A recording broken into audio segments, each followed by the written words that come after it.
할렐루야. 하나님 CBC 나오신 여러분들 주님의 이름으로 사랑하고 축복합니다.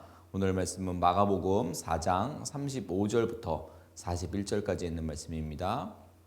그날 저물 때에 제자들에게 이르시되 우리가 저편으로 건너가자 하시니 그들이 무리를 떠나 예수를 배에 계신 그대로 모시고 가매 다른 배들도 함께 하더니 큰 광풍이 일어나며 물결이 배에 부딪혀 들어와 배에 가득하게 되었더라.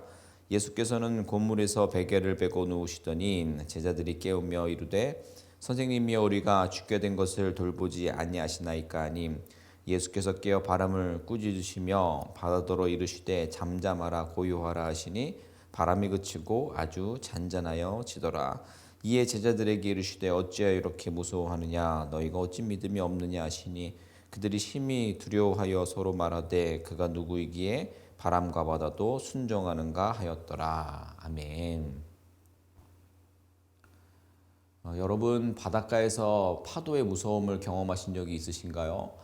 저도 바다의 비바람이 무섭다는 것을 직접 경험한 적은 없습니다. 다만 우리가 간접적으로 책이나 영화의 장면들을 통해서 바다가 잠잠하고 고요할 땐 그 넉넉함과 그 아름다움을 우리가 누리지만 그 휴식을 누린다고 느껴지지만 비바람이 불고 날이 어둡고 흐리면 정말 무지막지하게 무섭다라는 것을 우리가 알 수가 있습니다. 그 앞에서 우리의 모습을 생각해 보면 아주 보잘것없고 나약한 주제라는 것도 함께 우리는 생각해 보게 됩니다. 그렇습니다. 바다와 비바람이 풍랑은 세상살이와 자주 비교되곤 합니다. 인생은 세상이라는 망망대해를 항해하는 배와 같습니다. 언제나 다른 파도의 연속입니다. 때로는 우리의 힘으로 넘어설 수 있는 파도가 있지만 언제나 그럴 수만은 없는 것입니다. 오늘 본문은 우리가 너무나도 잘 알고 있는 말씀입니다. 마태복음 8장과 누가복음에서도 기록된 사건인데요. 날이 저물 때에 제자들과 바다 건너편 거라사 지방으로 가시려고 이제 우리 주님께서 배를 타십니다. 그런데 그때에 큰 광풍이 일어서 모두 죽게 됩니다. 그때에 우리 주님께서는 잠을 주무시고 계셨고 제자들이 그 상황 속에서 호들갑을 떨고 하는 시간들, 예수님을 흔들어 깨우는 그 시간들을 통하여서 주님께서 깨어나시고 바람과 바다를 잔잔하게 하시는 그런 사건이 오늘 본문의 내용입니다. 이 사건은 우리의 주님이 어떤 분이신지를 드러나게 하는 사건이라고 우리가 볼 수 있는데요. 그런데 우리가 바람과 바다를 잔잔하게 하신 능력의 주님에 대해서는 참 많은 부분들을 우리가 은혜로 받습니다. 그렇지만 놓치고 있는 부분이 있다는 것을 잘 생각해 보기 어려운데 그것은 큰 광풍이 발생할 그 바닷가로 인도하신 분이 예수님이셨다는 사실을 알고 계십니까? 주님께서는 분명히 우리가 저편으로 건너가자라고 이야기를 하셨어요. 쉽게 말하면 큰 광풍이 발생하는 그 물구덩이 속으로 그 어려움 속으로 이 죽음의 문턱으로 인도하신 분이 예수님이셨다는 사실입니다. 더 놀라운 사실은 주님께서 건너자고자 하신 그 저편 그 땅은 기름진 가나안 땅이나 주님과 즐거운 한때를 보낼 어떤 휴양지가 아니라 거라사의 귀신 들린 자들과 같은 이들을 상대해야 하는 정말 발바닥에 땀나도록 주님을 따라서 사역을 감당해야 하는 아주 척박한 곳이었습니다. 그렇습니다. 주님을 따른 제자들의 발자취를 보면 평안했던 적이 별로 없습니다. 항상 역경과 비바람이 그들을 잡아먹으려 했습니다. 이러면 주님을 믿는 것이 우리가 생각하는 것처럼 쉽지만은 않다라는 것을 깨닫게 됩니다. 그래서 예수님 믿는 것이 쉽지 않고 예수님 믿어도 인생의 역경과 풍랑은 피해갈 수 없다면 여기서 믿음을 포기하는 게 나을 수도 있습니다. 여러분들은 어떻게 생각하십니까? 저도 아직 이런 부분에서 믿음이 연약해서 말씀을 대할 때마다 이거 쉽지 않네 라는 생각을 할 때가 있습니다. 이 말씀을 이렇게 저렇게 묵상을 하면서 그것에 대한 해답을 찾아가려고 노력하고 있는데 저의 신앙의 질문은 여기서부터 시작을 합니다.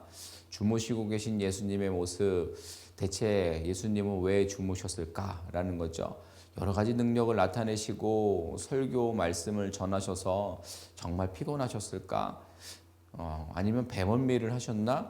물론 그러셨을 수도 있습니다. 그러나 우리가 보는 성경은 단순한 사실의 전달을 하고 있는 책이 아니라 믿는 이들과 또 믿지 않는 이들에게 가르침을 주는 생명의 말씀이라고 우리가 믿습니다. 그렇다 한다면 주님께서 주무셨다라는 부분을 우리가 그냥 훅 하고 지나가서는 안 될 수도 있는 것입니다. 그래서 우리가 제가 묵상을 해봤는데 38절 말씀을 보시면 예수께서 고물에서 베개를 베고 주무셨다라고 하고 있습니다.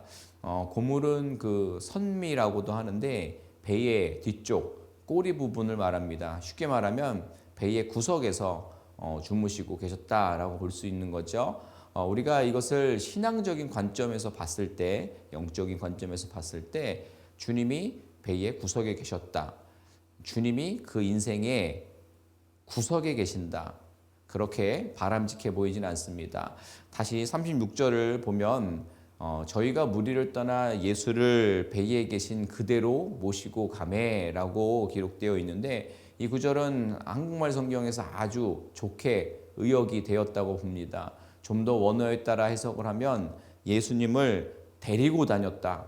무슨 말입니까? 제자들이 예수님과 함께하는 것 같지만 필요할 때마다 데리고 다녔다라는 말로도 해석이 가능합니다.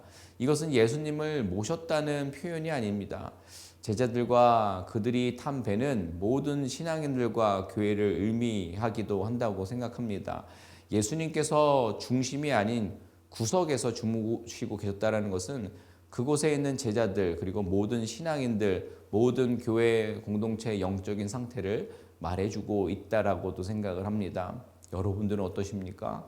여전히 주무시고 계시는 주님, 고물의 배의 꼬리에 주님을 데리고 다니진 않으신지요? 지금 상황이 성경에 기록되어 있지는 않지만 아마도 이런 광경이었을 것 같습니다. 서로 어디선가 듣거나 경험한 이런저런 지식들로 선장과 선원들을 코치했을 거라고 생각합니다. 또 제자들도 어부 출신이지 않습니까? 이렇게 해봐라, 저렇게 해봐라.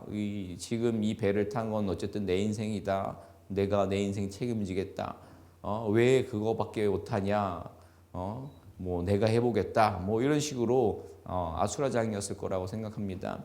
그러나 최초에 말씀드렸듯이 바다의 파도가 항상 다르듯이 인생의 파도, 거대한 문제들 역시 항상 다릅니다. 어떻게 할 수 없는 거대한 광풍을 만나게 됩니다. 절대 인생들이 대비하고 경험으로 해결할 수 없는 부분들이 있게 되는 것입니다. 여러분, 우리는요 모든 문제 앞에서 주님께서 하실 수 있도록 우리의 인생의 모든 자리를 내어드려야 할 줄로 믿습니다. 정말 인생의 비바람이 불어올 때에 주님을 바라보고 그 앞에 우리가 납작 엎드릴 수 있게 되기를 소원합니다. 나의 도움은 오직 우리 주님밖에 없습니다. 라고 고백하실 수 있는 저와 여러분 되셨으면 좋겠습니다. 계속해서 38절을 이어서 보시면 이제야 이제 38절에 와서야 제자들이 주님을 찾아가 깨웁니다. 한참 자기들이 할 수 있는 거를 다 해보고 주님 없이도 할 수 있다라고 생각을 했었는지 아니면 주님이 계시다라는 것을 기억하지 못했는지도 모르겠죠. 그래서 어쩐 주님을 찾아 깨웁니다. 선생님이여, 우리가 죽게 된 것을 왜 돌아보지 아니하십니까? 라는 식으로 이야기를 하는 거예요. 약간은 적반하장 같은 그런 모습이요. 정말 예수님 기억도 안 나고 있다가 이제서야 주님을 기억해내서 주님을 어쨌든 찾아옵니다. 이 부분을 가지고 인생의 풍랑이 닥쳤을 때에 주께 부르짖으라 라고 우리가 얼마든지 나눌 수가 있습니다. 이 부르짖는 것도 우리 주님이 원하시는 방법이고 우리의 믿음의 여정의 한 부분입니다. 날마다 삶의 모든 문제들 앞에 주님 앞에 부르짖을 수 있는 여러분 되셨으면 좋겠습니다. 하지만 오늘 저는 다른 부분을 좀 나누고 싶습니다. 엄밀한 의미에서는요, 우리가 어떻게 하나님의 아들 예수 그리스도를 깨울 수 있느냐라는 거예요. 쉽게 와 닿으실 수 있는지 모르겠지만 제가 예를 하나 들면 제가 정말 그 군대를 다녀왔습니다. 대한민국 육군병장 출신인데 군대에서는 병장고참을 후임병이 흔들어서 깨울 수가 없습니다. 사전에 허락을 받거나 당직 사관의 도움을 받아서 아주 조심스럽게 일어나시라고 이야기를 합니다. 뭐 이병장님 일어나실 시간입니다. 이렇게 말이죠. 그렇게 깨움을 당해도 이 병장고참은 기분이 상당히 불쾌하게 일어납니다. 그렇습니다. 이 병장의 군대 조직 안에 있는 모습 안에서도 함부로 깨울 수 없는 그런 조직인데 모든 인생의 구원자 되시는 우리 예수님을 우리가 깨울 수 있다. 저는 사실 말이 되지 않는다고 생각합니다. 오직 하나님만이 예수 그리스도를 죽은 자 가운데서 일으키실 수 있는 분이신 줄로 믿습니다.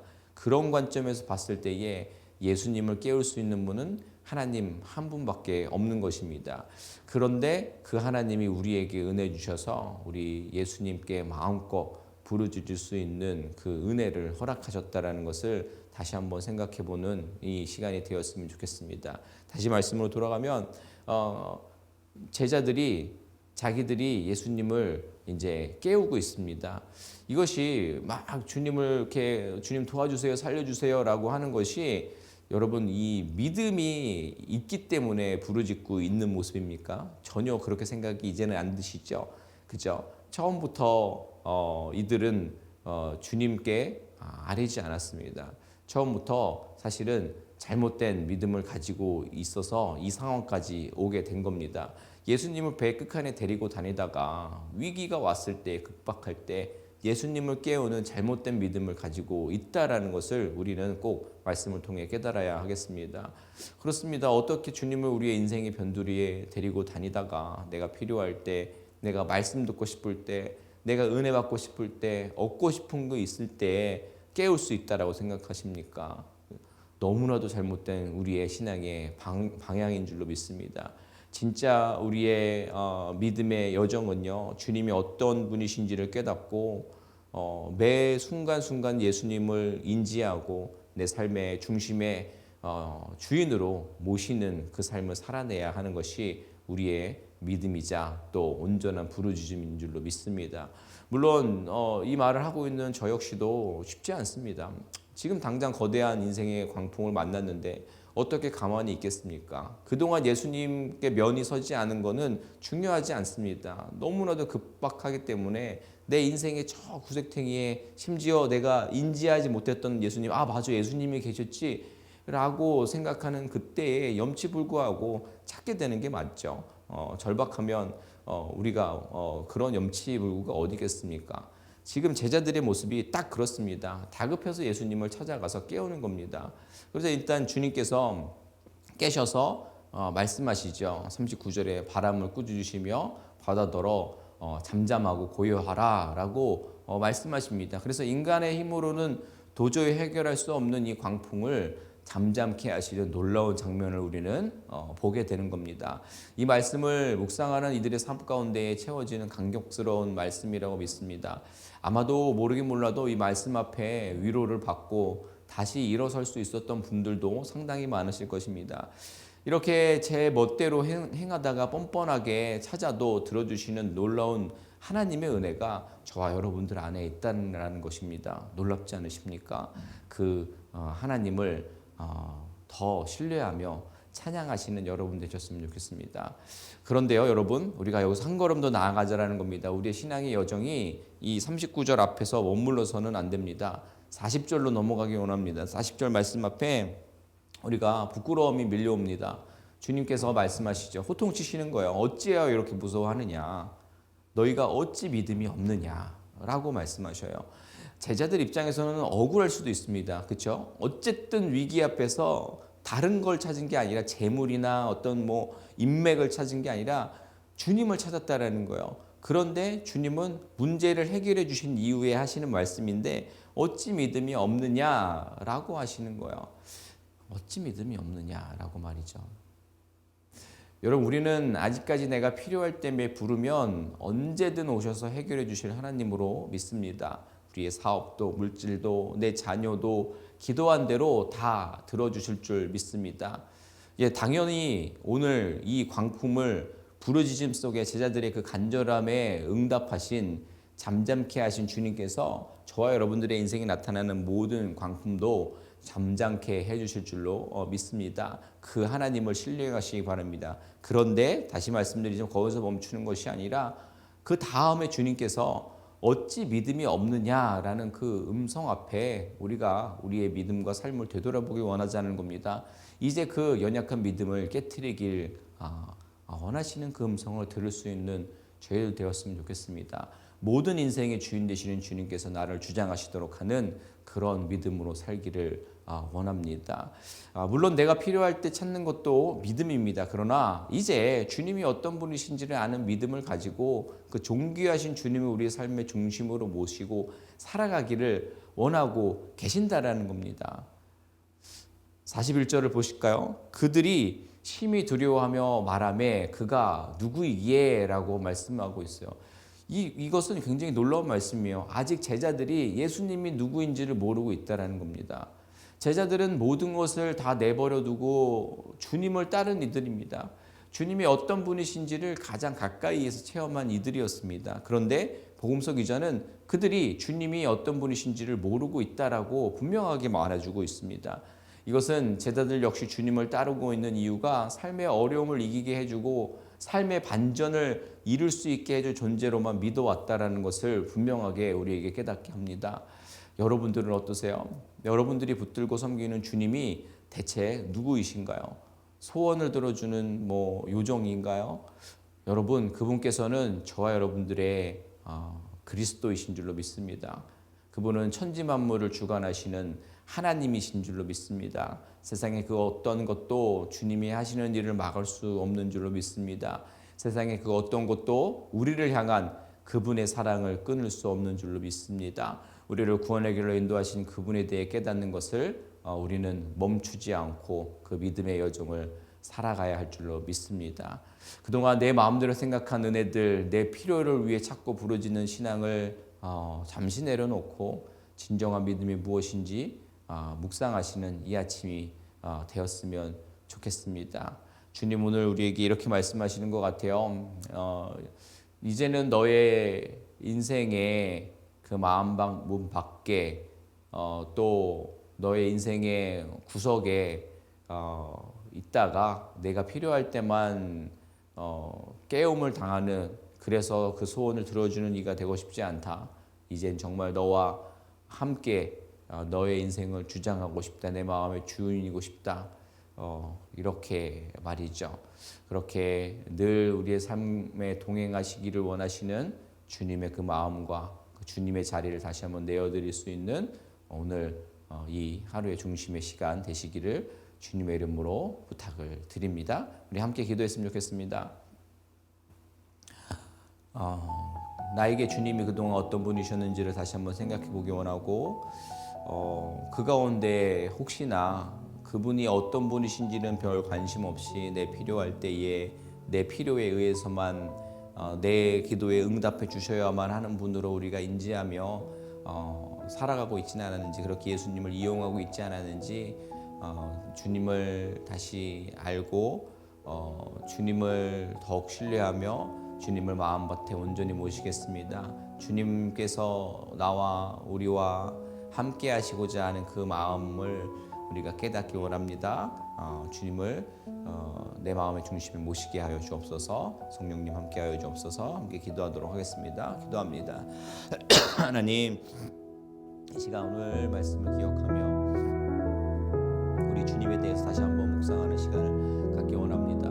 특별히 주님께서 이 풍랑이는 정말 풍랑 속에서 어느 것도 하나 할 수 없는 그 배의 사람들과 제자들의 그 상황을 역전시켜 주신 그 능력의 하나님임을 다시 한번 고백하며 나아가는 이 시간 가운데에 모든 인생의 문제를 주님께 맡길 수 있는 저희들 될 수 있도록 주님 함께하여 주옵소서. 그래서 모든 인생의 문제들을 그 앞에서 하나님의 기적을 경험하며 나아갈 수 있는 저희들 되게 하여 주시옵소서.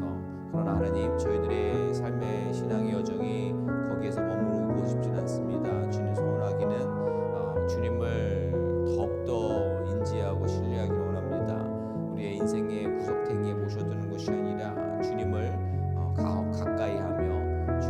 안에서 살아갈 수 있는 놀라운 은혜를 우리 가운데 허락하여 주시옵소서.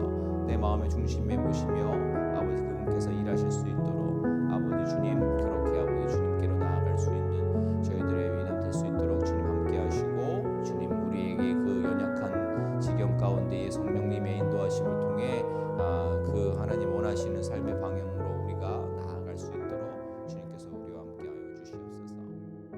한 번 더 기도하기 원합니다.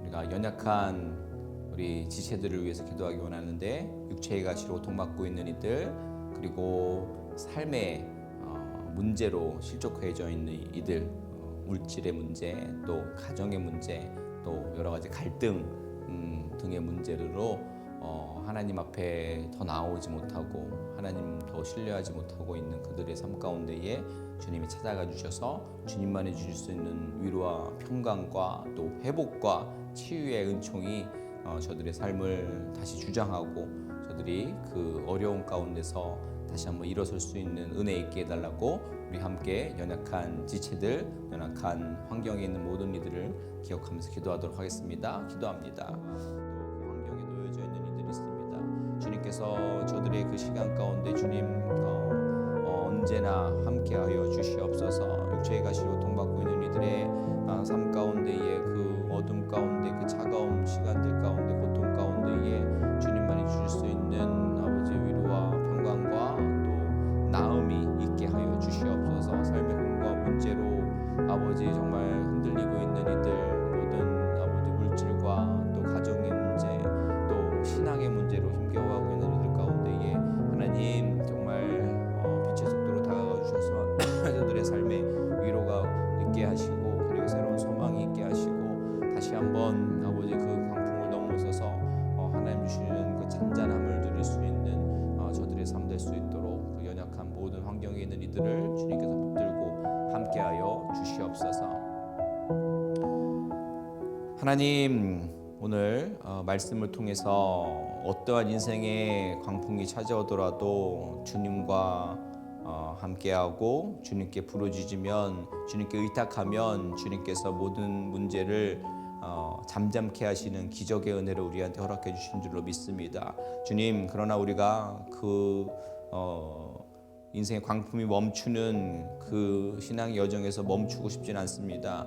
주님께서 왜 그 베개 구석에 계셨는지 왜 우리의 인생에서 잘 기억나지 않는 곳에 우리가 예수님을 데리고 다녔는지 생각해 보기 원합니다. 그래서 주님 앞에 회개하며 주님을 우리의 삶의 중심으로 모시며 모든 삶의 결정과 또 어떤 판단과 걸음을 나아갈 때에 주님께서 하실 수 있고 주님과 동행하는 그 순간들로 주님과 함께하는 그 은혜를 누릴 수 있도록 주님 우리와 함께하여 주시고 그것을 가능케 하시는 성령 하나님 우리를 주장하여 주시옵소서.